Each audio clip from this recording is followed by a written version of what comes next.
Assalamualaikum warahmatullahi wabarakatuh. Halo teman-teman semua, perkenalkan saya Novita Herliza, mahasiswi semester 6 Pendidikan Ekonomi Fakultas Keguruan dan Ilmu Pendidikan Universitas Muhammadiyah Profesor Dr. Hamka. Video ini dibuat dalam rangka memenuhi ujian akhir semester mata kuliah telaah kurikulum. Video ini berisi tentang video pembelajaran materi ekonomi kelas 10 IPS mengenai Badan Usaha dalam Perekonomian Indonesia. Selamat menyimak. Assalamualaikum anak-anak kelas 10 IPS 1 yang cantik dan ganteng, anak-anak ibu yang soleh-soleha. Apa kabarnya? Alhamdulillah baik. Sudah sarapan belum ya? Oke, karena ini jam pertama, jam ekonomi, maka karena sudah sarapan semua berarti sudah siap untuk memulai pembelajaran hari ini. Nah, sebelum memulai pembelajaran, ada baiknya kita berdoa bersama terlebih dahulu supaya ilmu yang kita dapatkan bisa kita serap dengan baik, supaya kita dapat memaksimalkan pembelajaran pada hari ini, supaya kita bisa memanfaatkan ilmu yang kita dapatkan pada hari ini untuk kita terapkan dalam kehidupan kita sehari-hari.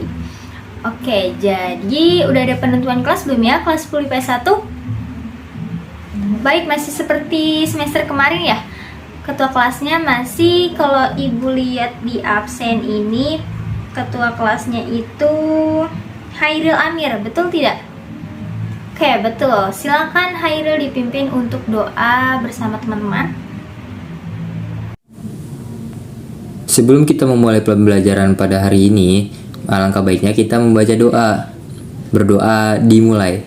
Raditu billahi robba wa bil islami dina wa bi muhammadin nabiyya wa rasula rabbi ji'ni ilma warju'ni fahma. Berdoa selesai. Terima kasih Iril. Jadi ibu mau absen terlebih dahulu. Ibu cek dulu ya Google Classroom-nya. Ada 3 orang yang tidak masuk nih. Siapa ya? Oke, Lutfia kemana ini Lutfia? Lutfia izin. Izin kenapa? Oh, mungkin tadi dia WA saya kali ya, saya belum buka handphone. Adelia, ini Adelia kemana? Oke, sakit. Wakiah, kemana Wakiah? Oh, ada acara olimpiade. Oke, baik, terima kasih. Berarti yang tidak masuk hanya 3 ya. Oke, terima kasih kelas 10 IPS 1. Seperti biasa, sebelum memulai pembelajaran, kita akan untuk mewujudkan rasa cinta kita kepada tanah air, untuk menumbuhkan sikap nasionalisme kita akan menyanyikan lagu Indonesia Raya.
Oke, jadi doa sudah, absensi sudah, nyanyi pun sudah. Ibu akan mengulas materi mengenai pertemuan sebelumnya. Ada yang ingat nggak? Oke, Adel ingat. Tentang apa? Betul sekali. Jadi, pertemuan kemarin kita membahas mengenai lembaga jasa keuangan. Salah satu materinya itu mengenai lembaga pembiayaan, di mana dalam lembaga pembiayaan tersebut ada salah satu contoh yang dinamakan Pegadaian. Nah, Pegadaian merupakan badan usaha yang jenis kegiatan usahanya BUMN atau Badan Usaha Milik Negara. Nah, ini berkaitan dengan materi yang akan kita bahas pada hari ini. Sebelumnya, ada yang tahu nggak apa itu BUMN? Oke, jadi BUMN itu Badan Usaha Milik Negara. Untuk lebih jelasnya lagi, Ibu akan menayangkan video. Silahkan disimak baik-baik. 55 tahun Perum Bulog hadir di Indonesia untuk menjaga ketersediaan pangan serta memantau stabilitas harga pangan yang ada di masyarakat. Menjangkau seluruh Nusantara melalui 26 kantor wilayah dan 101 kantor cabang. Tak berhenti sampai di situ, Bulog hadir lebih dekat. Melalui Rumah Pangan Kita, outlet penjualan pangan pokok milik masyarakat yang dibina oleh Bulog. Produk Bulog mulai dari beras, gula, minyak goreng, tepung terigu, hingga daging bisa didapatkan melalui official store Pangan Kita di e-commerce seperti Shopee, Tokopedia, GrabMart, dan masih banyak lagi. Inovasi ke arah digital ini dilakukan untuk memudahkan masyarakat dalam mendapatkan kebutuhan pangan yang berkualitas. Bersama Bulog, mari wujudkan kedaulatan pangan.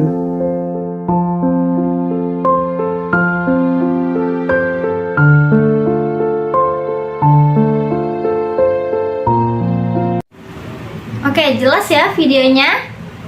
Ya baik, jadi sesuai dengan perjanjian tadi, Ibu akan meminta satu orang untuk memberikan kesimpulan dari video tersebut. Silahkan kepada Wakiah untuk disampaikan kesimpulan dari video tersebut. Bulog merupakan perusahaan umum milik negara yang bergerak dalam bidang logistik dan pangan.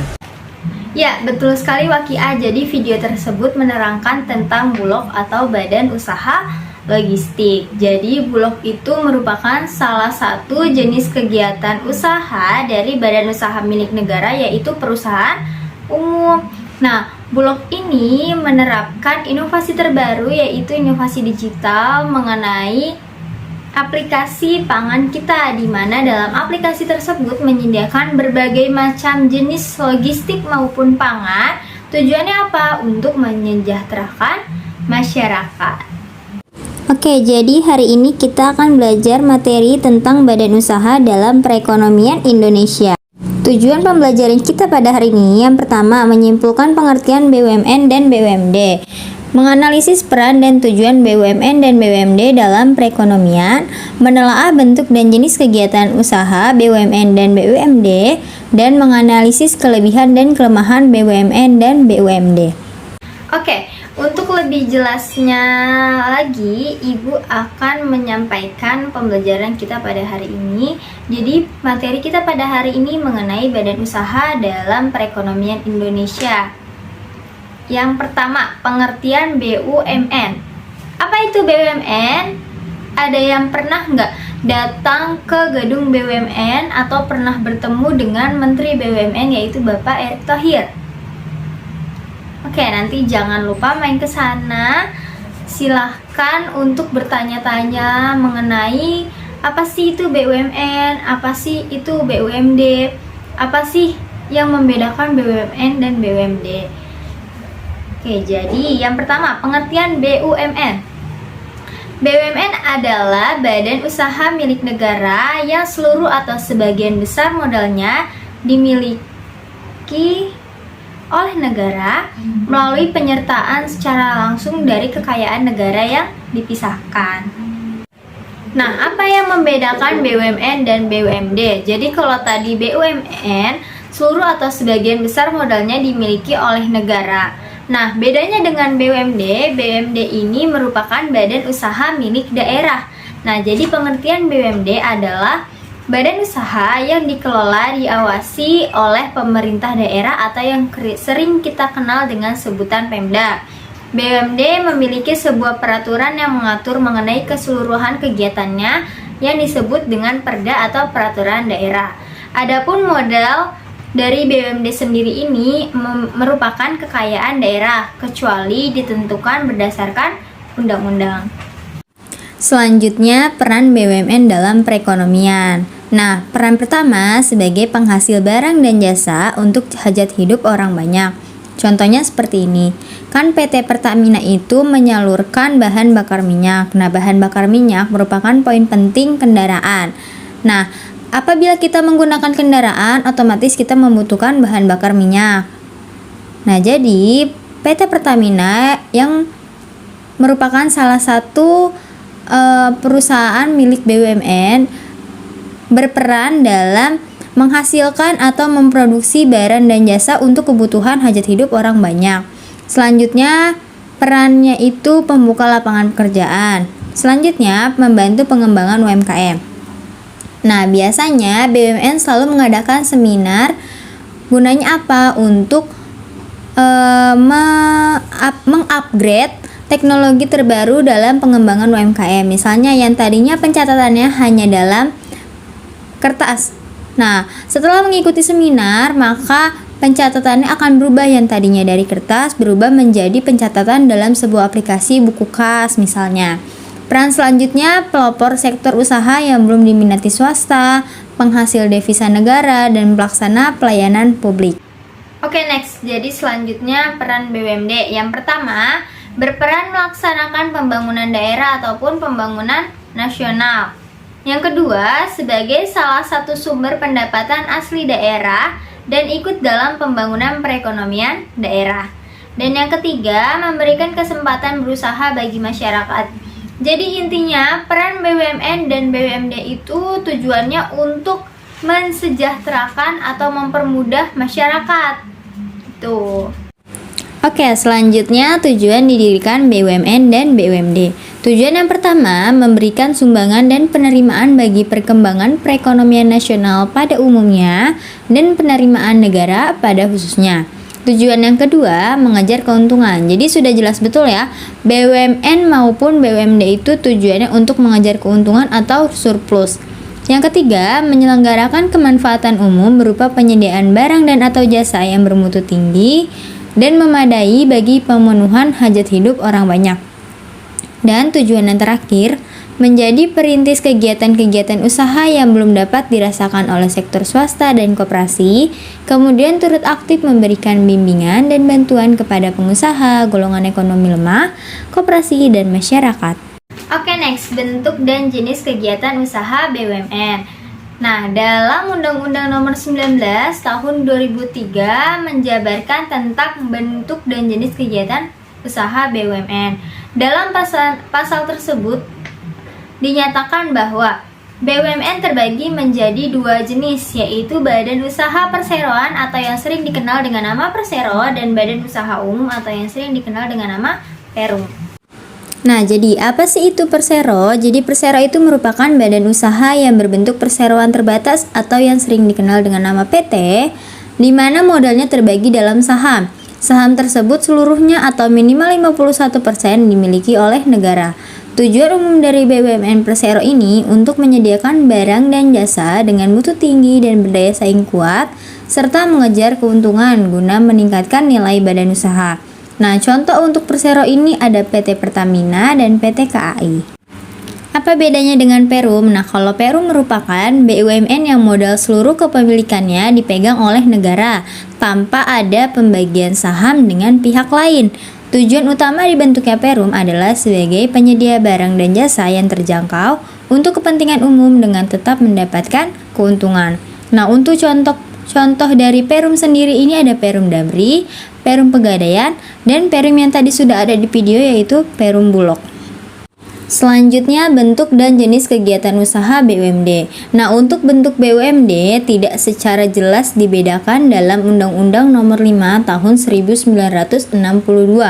Bentuk BUMD biasanya dibedakan atas usaha industri, perdagangan, dan jasa. Untuk jenis kegiatan usaha BUMD sendiri menyangkut kepentingan masyarakat, semisalnya transportasi umum, biasanya itu ada pada angkutan antar kota. Yang kedua, perusahaan daerah rumah potong hewan atau PDRPH. Yang ketiga, penyediaan air bersih atau PDAM yang suka kita lihat-lihat di jalan itu suka ada mobil PDAM. Contohnya PDAM Tirta Jaya. Nah, yang terakhir jasa perbankan atau BPD atau yang sering dikenal dengan Bank Pembangunan Daerah. Oke, berikutnya kelebihan dan kelemahan BUMN. Untuk kelebihannya, yang pertama, berusaha pada sektor yang menguasai hajat hidup orang banyak. Yang kedua, menyediakan barang dan jasa publik untuk kesejahteraan masyarakat. Dan yang ketiga, membantu keberadaan usaha agar jauh lebih baik. Nah, untuk kelemahannya sendiri, yang pertama, pengelolaannya kurang efisien. Yang kedua, bergantung dengan permodalan pemerintah. Dan yang ketiga, mudah terjadi penyelewengan. Sedangkan untuk kelebihan dan kelemahan BUMD, yang pertama, kelebihannya itu berusaha menyediakan barang-barang untuk kebutuhan. Yang kedua, sebagai sumber pendapatan asli daerah. Yang ketiga, menyediakan lapangan pekerjaan. Nah, untuk kelemahannya, yang pertama, terkadang pengelolaan belum memadai kapasitasnya karena dijalankan oleh tenaga setempat. Yang kedua, penetapan harga terkadang dilakukan secara sepihak. Yang ketiga, izin pendirian BUMD itu sulit. Dan yang terakhir, birokrasi dapat menghambat kinerja BUMD. Sampai sini ada yang ingin ditanyakan? Izin bertanya, Bu. Kan dalam jenis kegiatan usaha BUMN ada dua jenis, yaitu Persero atau Perum. Nah, apa yang membedakan keduanya, Bu? Oke Siva, sangat bagus sekali pertanyaannya. Jadi Siva bertanya, kan dalam BUMN itu jenis kegiatan usahanya ada dua ya, Persero dan Perum. Nah, apa yang membedakan hal tersebut? Nah, saya mau jawab. Jadi kalau Persero itu dia minimal 51% modalnya itu milik negara dan modalnya itu terbagi atas saham. Nah, apa yang membedakan dengan Perum? Nah, bedanya kalau Perum ini seluruh modalnya dimiliki oleh negara dan modalnya tidak terbagi atas saham. Gimana Siva, jelas? Oke, terima kasih Siva atas pertanyaannya, sangat bagus. Oke, karena sudah tidak ada lagi yang ingin bertanya, sekarang Ibu akan memberikan tugas kelompok, di mana kelompoknya terbagi menjadi dua kelompok. Satu kelompok itu terdiri dari 15 orang. Nah, untuk yang belum mendapatkan kelompok, silahkan bergabung dengan temannya yang lain. Tugasnya apa, Bu? Jadi tugasnya kalian membuat poster tentang perusahaan yang bergerak di BUMN maupun BUMD. Pilih salah satu. Nanti kalau sudah, Ibu beri waktu 10 menit untuk pengerjaan posternya. Silahkan dipaparkan hasil dari diskusi dengan teman-teman kelompoknya. Nah, pada saat kelompok 1 misalnya memaparkan, berarti kelompok 2 menanggapi. Begitupun sebaliknya ya. Jadi jangan sampai ada yang tidak mengerjakan karena ini masuk dalam nilai penugasan. Oke, selamat mengerjakan anak-anak. Terima kasih, Bu. Saya perwakilan dari kelompok 1 izin memaparkan hasil diskusi kelompok kami tentang PT Pertamina yang ditugaskan. Kami ambil sumbernya dari risotirto.id, perusahaan minyak dalam sejarah Indonesia. Perusahaan minyak dalam sejarah Indonesia. 26 Februari 1907 muncul anak perusahaan Royal Dutch Shell, Bata Afsi Petroleum Massapich (BPM). 10 Desember 1957, Ibnu Suwoto memimpin perusahaan minyak nasional Permina. 26 Agustus 1968, Permina gabung ke Pertamin menjadi Pertamina. Beberapa perusahaan minyak atau tambang yang pernah ada: Perusahaan Minyak Republik Indonesia Permiri di Sumsel, Perusahaan Tambang Minyak Nasional PTMN di Cepu, Perusahaan Tambang Minyak Negara PT MNRI di Sumut. Sekian pemaparan dari kelompok 1. Ada yang ingin menanggapi? Oke, kalau tidak ada yang menanggapi, silahkan dilanjut oleh perwakilan kelompok 2. Siapa kelompok 2? Oke, Iril, silahkan paparkan hasil diskusi kelompok dari tugas yang sudah Ibu berikan.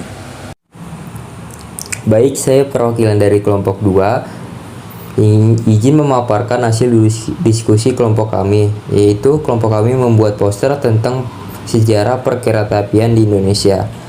Jadi, pada tahun 1830, kereta api di Indonesia pertama hadir pada zaman tanam paksa karena tidak optimalnya penggunaan jalan raya. Selanjutnya pada tahun 1867, jalur kereta api pertama didirikan, yaitu dari Semarang ke Temanggung. Jaraknya itu sekitar 26 km. Pada tahun 1870 sampai 1900,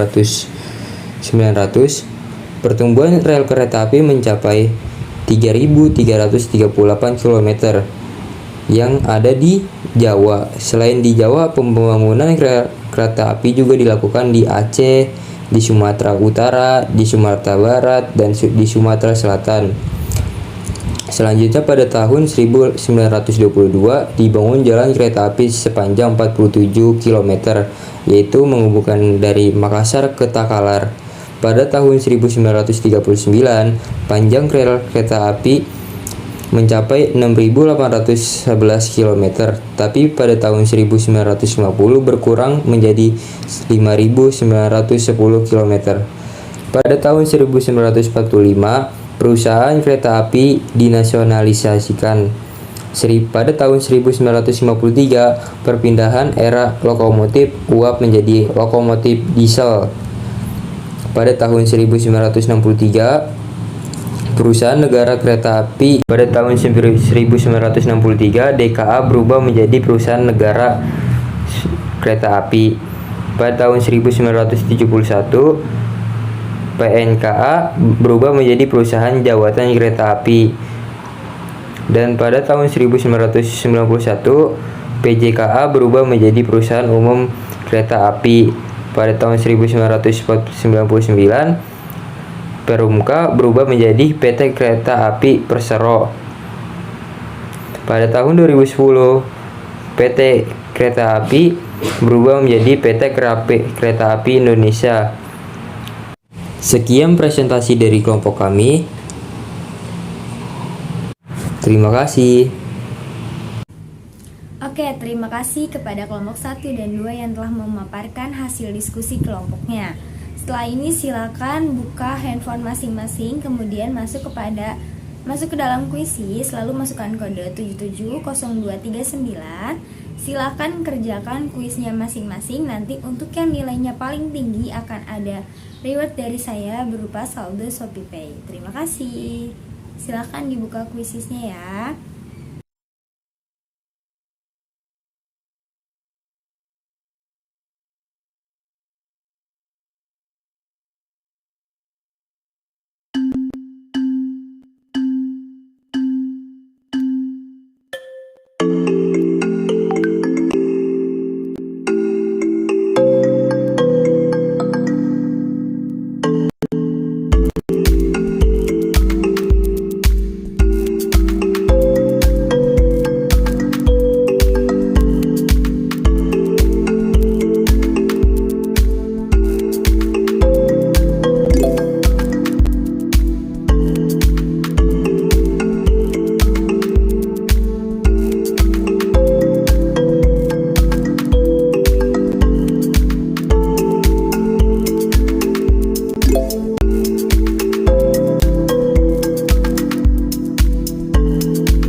Dari hasil kuis tadi, ternyata nilai tertinggi jatuh kepada Hairil Amir. Selamat kepada Hairil Amir.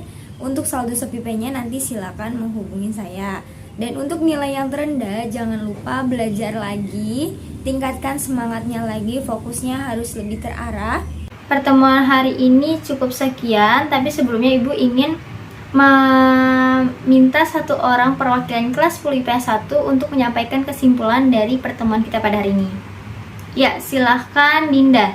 BUMN dan BUMD merupakan contoh badan usaha dalam perekonomian Indonesia. Tujuannya sama-sama untuk kepentingan masyarakat. Oke, jadi pertemuan hari ini kita membahas mengenai materi badan usaha dalam perekonomian Indonesia. Nah, badan usaha dalam perekonomian Indonesia ini, kalau yang kita pelajari pada hari ini ada dua. Yang pertama itu BUMN, yang kedua itu BUMD. Nah, kalau BUMN ini contohnya itu ada Persero dan Perum. Kalau badan usaha milik daerah atau BUMD ini, dia contohnya ada banyak. Salah satu contohnya itu ada perusahaan daerah air minum.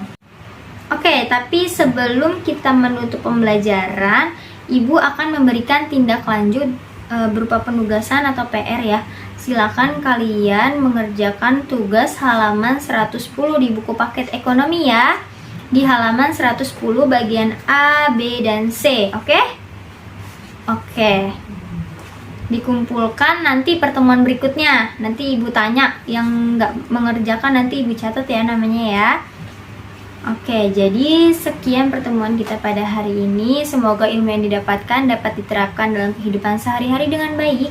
Semoga ilmu yang didapatkan bermanfaat. Kurang lebihnya mohon maaf. Wassalamualaikum warahmatullahi wabarakatuh. Pendidikan ekonomi merupakan salah satu program studi yang dapat berkontribusi lebih baik dalam pembangunan masyarakat. Pendidikan yang dikembangkan haruslah pendidikan yang transformatif, yaitu pendidikan yang menuju ke arah lebih baik, menuju unggul. Semangat pendidikan ekonomi menuju unggul.